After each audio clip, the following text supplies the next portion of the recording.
কয়েকদিন আগেও কারাগার থেকে আসামি হয়ে আসতেন সাবেক আইজিপি চৌধুরী আব্দুল আল মামুন। রোববার তিনি প্রথমবারের মতো ট্রাইব্যুনালে পা রাখেন রাজসাক্ষী হিসেবে। এবার অন্য সময়ের মতো হাতে ছিল না হাতকড়া, মাথায় হেলমেট কিংবা পরনে বুলেটপ্রুফ জ্যাকেট।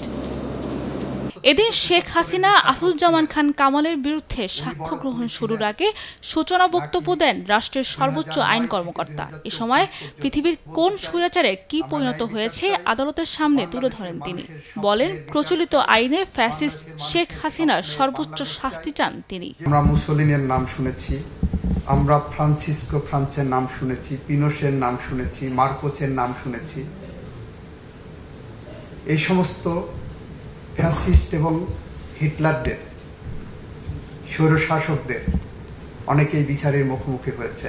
এতগুলো মানুষের মৃত্যুর মধ্য দিয়ে যে বাংলাদেশ আমরা পেয়েছি, সেই বাংলাদেশ গড়ার জন্য, আগামী বাংলাদেশ গড়ার জন্য আমরা যদি সাক্ষ্য প্রমাণ উপস্থাপন করতে পারি, আপনারা ন্যায় বিচার করবেন এবং রাষ্ট্রের পক্ষ থেকে আমরা সেটা সবসময় দাবি জানাবো। তিনি বলেন, স্বৈরাচারদের সমিতি করা হলে শেখ হাসিনা হতেন সেই সমিতির সভাপতি। হিটলারের গোয়েবেলস যদি বেঁচে থাকতেন আজ, হয়তো ভাবতেন মিথ্যা কথা শেখার জন্য, মিথ্যা কথা বলার জন্য, মিথ্যা সংস্কৃতি চালু করার জন্য পিএইচডি করার প্রয়োজন।